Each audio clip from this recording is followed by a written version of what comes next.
नमस्कार, कसे आहात सगळे? मजेत ना? SB किचन मराठीमध्ये आपलं खूप मनापासून स्वागत. श्रावण चालू झालेला आहे आणि आता नागपंचमी सुद्धा जवळ आलेली आहे. तर नागपंचमीच्या दिवशी आपण नागोबाची पूजा करतो. तर नागोबाच्या पूजेमध्ये लाह्या आणि दूध आपण नागोबाला देतो. तर ह्या लाह्या ज्या असतात तर त्या ज्वारीच्या लाह्या बनवलेल्या असतात. तर त्या लाह्या आपण विकत घेतो. पण आज आपण घरच्या घरी ह्या ज्वारीच्या लाह्या कशा बनवायच्या ते बघणार आहोत. तर ह्या लाह्या बनवायला खूप सोप्या आहेत. ज्वारीपासून आपण ह्या लाह्या बनवणार आहोत. अजिबात अजून वेगळा कुठला इन्ग्रेडियंट लागत नाही. फक्त ज्वारीपासून या लाह्या बनवून तयार होतात. या लाह्या घरच्या घरी खूप मस्त कुरकुरीत अशा बनवून तयार होतात. तर आज आपण ज्वारीच्या लाह्या कशा बनवायच्या ते बघतोय. तर हा व्हिडिओ शेवटपर्यंत पहा. तुम्हाला व्हिडिओ आवडला तर लाईक करा आणि हा व्हिडिओ जास्तीत जास्त शेअर करा. आणि अशाच छान छान पारंपरिक आणि युनिक अशा रेसिपीज पाहण्यासाठी चॅनलला सबस्क्राईब करायला विसरू नका. चला तर मग सुरुवात करूया नागोबाच्या पूजेसाठी लागणाऱ्या ज्वारीच्या लाह्या बनवायला. तर इथे ज्वारीच्या लाह्या बनवण्यासाठी मी इथे ज्वारी घेतलेली आहे. 1 वाटी ज्वारी घ्यायची आहे आपल्याला. 1 वाटी ज्वारीच्याच लाह्या बनवणार आहोत आपण. आणि ही ज्वारी आपण गावरान ज्वारी घेतलेली आहे. गावरान ज्वारी घ्यायची म्हणजे ज्वारीच्या लाह्या व्यवस्थित फुटल्या जातात. आणि ही ज्वारी आपल्याला गरम उकळत्या पाण्यामध्ये घालायची आहे. आणि उकळत्या पाण्यामध्ये ही ज्वारी घातली की या ज्वारीला व्यवस्थित हलवून घ्यायचं आणि एक 5 मिनटं आपल्याला अशीच ह्या उकळत्या पाण्यामध्ये ज्वारी ठेवायची आहे. उकळून घ्यायची आहे ज्वारी. गॅस आपण मीडियम ठेवलेला आहे आणि मीडियम गॅसवरती आपण ही ज्वारी एक 5 मिनटं उकळून घेणार आहोत. आणि असं मध्ये मध्ये आपल्याला हलवत राहायचं आहे. या ज्वारीला ढवळून घ्यायचं आहे.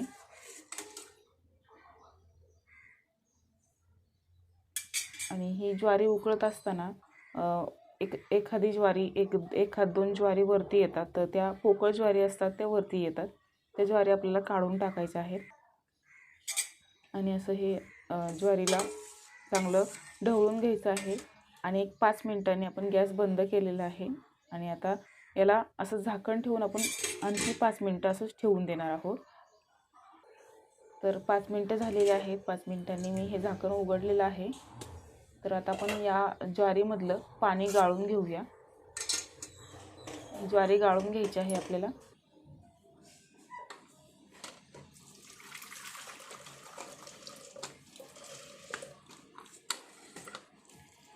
तर व्यवस्थित आपण ही ज्वारी अशी गाळून घ्यायची आहे. या ज्वारीमधलं पाणी निथळलं पाहिजे.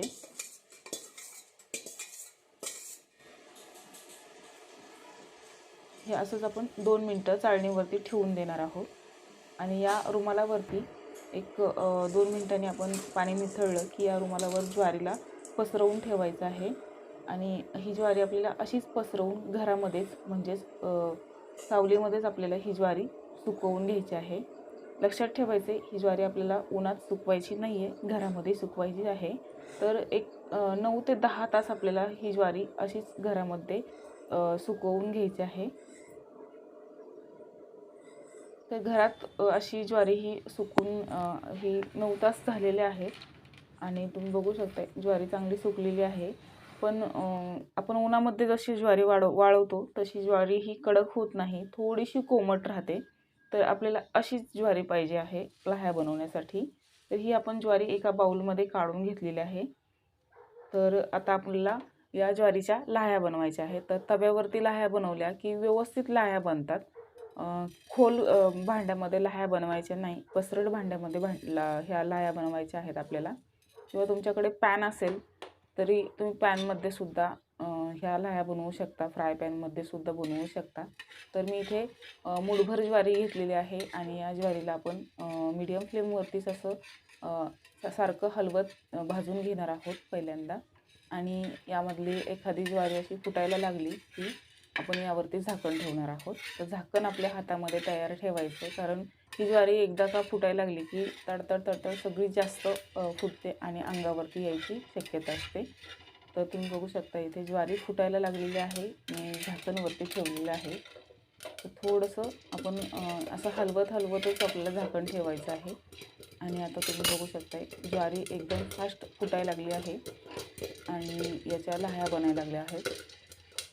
तर आता ही ज्वारी अशी एकदम जास्त म्हणजे फास्ट फुटती आहे, तर याला आपण असं हलवत म्हणजेच पकडणी किंवा तव्याला धरून आपल्याला हलवत आपल्याला या ज्वारीच्या लाह्या बनवून घ्यायच्या आहेत. असं कंटिन्यू आपल्याला या तव्याला हलवायचं आहे आणि या ज्वारीच्या लाह्या अशा बनवून घ्यायच्या आहेत.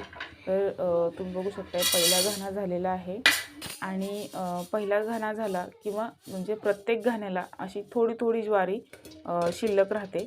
तर काही हरकत नाही, एक अर्धा चमचा आपली ज्वारी प्रत्येक घाण्याला शिल्लक राहते, फुटत नाही. तर ही ज्वारी आपल्याला घोळून काढायची आहे या लाह्यांमधनं. तर आपल्या सगळ्या लाह्या बनवून तयार झाल्या आहेत. तर तुम्ही बघू शकता या ज्वारीच्या लाह्यामधलं ज्वारी आपली आपल्याला घोळून काढायची आहे. जी ज्वारी फुटलेली नाही आहे, ज्या ज्वारीच्या लाह्या तयार झाल्या नाही आहेत, ती ज्वारी आपली अशी आपल्याला घोळून काढायची आहे. घोळली अशी चाळणीमध्ये अशी घोळून घेतली की अख्खी ज्वारी असते ती खाली जाते आणि लाह्या वरती येतात. तर लाह्या आपल्याला वरतून काढून घ्यायच्या आहेत. खूप मस्त कुरकुरीत लाह्या झालेल्या आहेत आणि ह्या लाह्या मी काढून घेतलेल्या आहेत आणि ही फुटली नाही आहे, ही ज्वारी अशी शिल्लक राहिलेली आहे. तर ही ज्वारी तुम्ही दळणामध्ये सुद्धा टाकू शकता किंवा या ज्वारीपासून तुम्ही एखादा पदार्थसुद्धा बनवू शकता. कटलेट्स वगैरे सुद्धा बनतात या ज्वारीचे. आणि इथे आपली ही ज्वारीच्या लाह्या बनवून तयार झाल्या आहेत. खूप मस्त झालेल्या आहेत, कुरकुरीत झालेल्या आहेत आणि खमंगसुद्धा होतात. तर इथे आपल्या नागोबाच्या पूजेसाठी लागणाऱ्या लाह्या बनवून तयार झाल्या आहेत. तर नागपंचमीसाठी आता आपल्याला लाह्या बाहेरून विकत आणण्याची गरज नाही आहे. मस्त कुरकुरीत ताज्या लाह्या आपण घरच्या घरी बनवू शकतो. तर या लाह्या तुम्ही आदल्या दिवशी बनवून ठेवू शकता आणि या लाह्या बनवल्या की हवाबंद बरणीमध्ये भरून ठेवायच्या, म्हणजे त्या तशाच कुरकुरीत राहतात. तर या लाह्या बनवायला सुद्धा खूप सोप्या आहेत आणि ह्या लाह्या कुरकुरीत आणि मस्त बनवून तयार होतात, खमंग लागतात खायला सुद्धा. तर तुम्ही सुद्धा घरी या लाह्या नक्की बनवा या नागपंचमीला. आणि ही रेसिपी तुम्हाला आवडली असेल तर लाईक करा आणि ह्या रेसिपीला या व्हिडिओला जास्तीत जास्त शेअर करा आणि अशाच मस्त पारंपरिक आणि युनिक अशा रेसिपीज पाहण्यासाठी चॅनलला सबस्क्राईब करायला विसरू नका. तर पुन्हा भेटूया अशाच छानशा रेसिपीसोबत. तोपर्यंत धन्यवाद.